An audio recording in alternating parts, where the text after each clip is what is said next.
UPA गठबंधन का नेता जीतेंगे, इसलिए 5 मिनट में पहुंच रहे हैं। लीजिए मजूर खान जी।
कल्पना सोरेन 5 मिनट में आ रही है।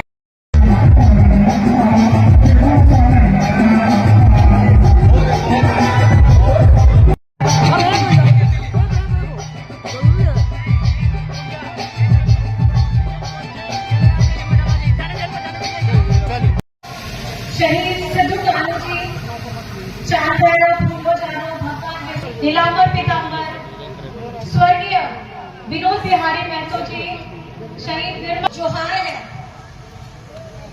आज झारखंड मुक्ति मोर्चा का यह स्थापना दिवस हमें इस बात की याद दिलाता है कि जिस धूप को बहा करके, जिस एक एक शरीर का पसीना कतरा बहा करके हर एक जन जो यहाँ का वासी है और जिसने झारखंड को अलग करने का सपना देखा था, जिसके वजह से झारखंड मुक्ति मोर्चा पार्टी इस उम्मीद को, इस सपने को आगे लेके बढ़ी थी, आज इस जगह से उन तमाम लोगों को, जिनका शायद मुझे नाम भी नहीं पता होगा, लेकिन दिल से, अपने पूरे मन से और अपनी पूरी श्रद्धा से उन सभी को बहुत बहुत नमन करती हूँ, बहुत बहुत धन्यवाद करती हूँ। हर एक कार्यकर्ता, हर एक महिला, हर एक पुरुष हैं, छोटे छोटे बच्चे बैठे हैं, आप सभी से पहले मैं माफी मांगना चाहती हूँ कि आप लोग सुबह से तपती धूप में बैठते हुए हम सभी लोगों को सुनने के लिए और खास करके मुझे सुनने के लिए यहाँ पे इंतजार कर रहे थे। लेकिन मैं बहुत माफी मांगना चाहूंगी, उसमें एक और चीज जोड़ना चाहूंगी। हफ्ते में सिर्फ एक दिन होता है हेमंत जी से मिलने के लिए, और कहीं ना कहीं वो दिन आज का हो गया। तो मुझे ये लगा कि सबसे पहले मैं हेमंत जी के पास जरूर जाना चाहूंगी। इस कीमती समय को जो हफ्ते में मुझे सिर्फ एक बार मिला है, उनकी अपनी बातों को रखना और उनके मन में जो विचार चल रहे हैं पिछले एक हफ्ते से, उनको सुनना और सुन करके आप सभी को ये मैं बताने के लिए आई हूं कि आपका बेटा आपसे कि उनका जो सोच था झारखंड में 2019 आपके जनादेश मिलने के बाद, आपने उन्हें वो जगह बैठाई, उन्हें वो ताज दिया कि आपके हर एक वर्ग के लिए वो काम कर सके। लेकिन पिछले 2 महीने से वो जेल के अंदर है। सजा क्या है? इसलिए दिया गया है क्योंकि वो अपने गरीब जनता के लिए काम करना चाहते थे। उनके सारे के सारे कार्यक्रम जन कल्याण के लिए होते थे। आपका कोई भी वर्ग हो, स्टूडेंट हो, महिला वर्ग हो, बुजुर्ग हो, आप अगर और आप लोगों के आशीर्वाद के बाद ये हुआ था। लेकिन हमारे जो तानाशाह लोग बैठे हैं, केंद्र में बैठे हैं, उनको कतई पसंद नहीं आता है कि कोई भी आदिवासी, दलित, अल्पसंख्यक, वंचित समाज से अगर उभरता हुआ कोई आदमी आ रहा है और अपने झारखंड के विकास के लिए काम करना चाहता है तो इन लोगों से बर्दाश्त नहीं होता है। झारखंड में पहले भी सरकारें नहीं है, लेकिन सबसे ज्यादा सरकार जो समय लिया है वो भाजपा ने लिया था। इनको यही डर था कि पिछले 20 सालों से इनसे कोई काम नहीं हुआ। आज एक आदिवासी मुख्यमंत्री आके बैठ गया है, अरे ये तो बोका है, इससे कुछ न होगा। आदिवासी का बच्चा है, क्या समझ में आता है? कुछ समझ में नहीं आता। लेकिन आज पूरे गर्व के साथ मैं ये कहती हूँ कि आपका अपना भाई जिस तरह से झारखंड वो पहला राज्य है, जब कोरोना हुआ था तो इसी मुख्यमंत्री ने, इसी आपके बेटा ने हमारे अपने मजदूरों को दूसरे राज्यों से ट्रेन से, बस से, हवाई जहाज से उस वक्त लेकर के आया जब हमारी केंद्र सरकार ने जितने मंत्री बैठे थे, जितने बैठे थे, किसी ने किसने सिर्फ हमारे यहाँ के देश, हमारे झारखंड के लोगों के लिए, जिसके बारे में सोचने वाले लोग सिर्फ एसी के कमरों में बैठते हैं। कोरोना के समय सबने खिड़की दरवाजे बंद कर लिए, फेसबुक, ट्विटर ऑन हो गया, इंटरनेट की मात्रा तेज हो गई, फ्री का डेटा बढ़ने लगा। किस लिए? अरे कोरोना ना हो जाए, भीषण बीमारी है, दूरी बना के रखिए। लेकिन आपका अपना बेटा अपनी जान जोखिम में डालकर अपने घर में हम लोगों को अलग करके बाहर के कमरे में रहता था। किस लिए रहता था? सिर्फ अपने लोगों के लिए जो बाहर से आ नहीं पा रहे हैं उनकी मदद के लिए। जो गरीब जिसको खाना नहीं मिलता था उनको खाने का प्रबंध कराया गया, बाहर से लोगों को लाया गया, जिसकी यहाँ के बड़े बड़े नेताओं जो बोलते हैं ना कि हमने किया, शुरुआत सोच किसकी थी? आपके अपने बेटा की थी, आपके अपने हेमंत सोरेन जी की थी।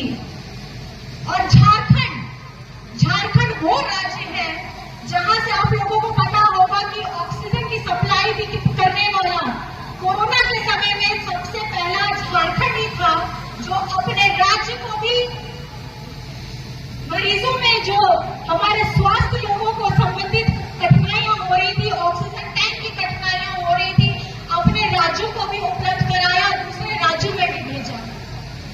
ये वो हेमंत सोरेन है, ये वो बेटा है जिसने यहाँ के हर एक वर्ग के लिए उस समय काम किया जब सरकार बनते ही 2 साल तक यहाँ आपको पूछने वाला कोई नहीं था।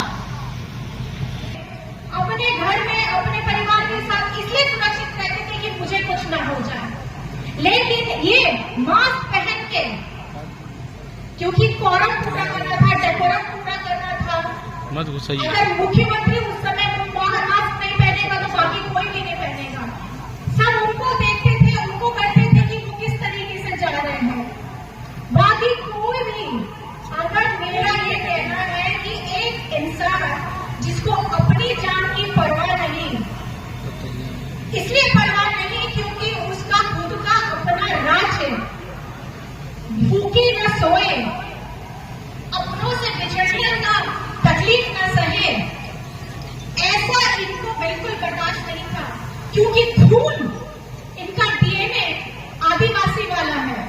और खुशनसीब है हम क्योंकि इनके पिताजी भीष्म गुरु शिबू सोरेन जी हैं, जिन्होंने नंगे पांव बिना किसी संसाधन के साथ उस समय में महाजनों के खिलाफ अपना मोर्चा खोला था, जब उनके आगे पीछे चलने वाला कोई नहीं था।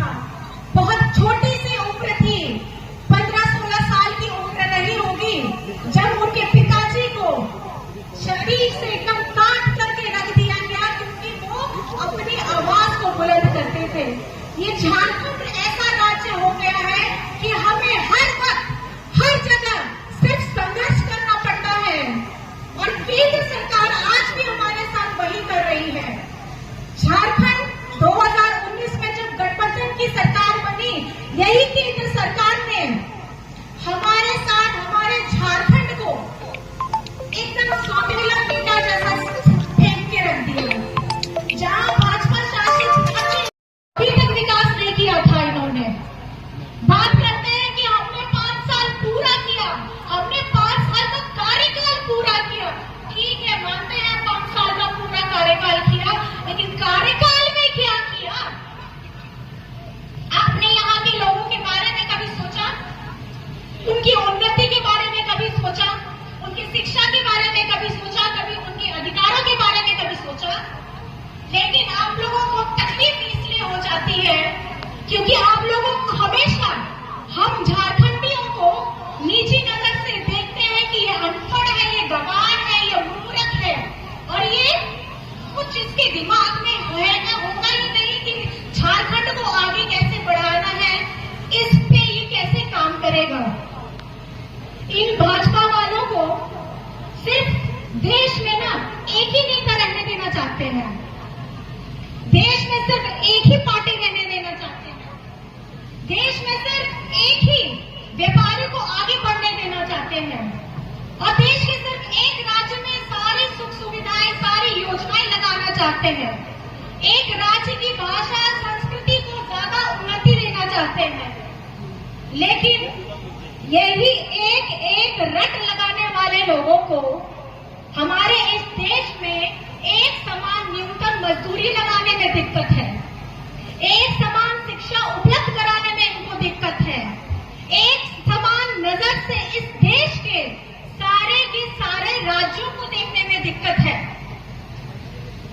और साथ ही साथ हमारे जितने अधिकार हैं, जितने हक हैं, उनको एक समान से देने में भी इनको दिक्कत। बात ये लोग बहुत बड़ी बड़ी करते हैं, लेकिन होता है सिर्फ ठन गोपाल।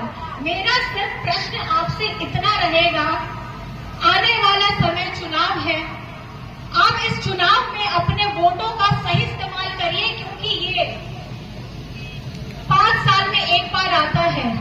ये जो तानाशाह ताकत आपके सामने खड़ी है, केंद्र सरकार झारखंड को सौतेला बेटा बना ही दिया है।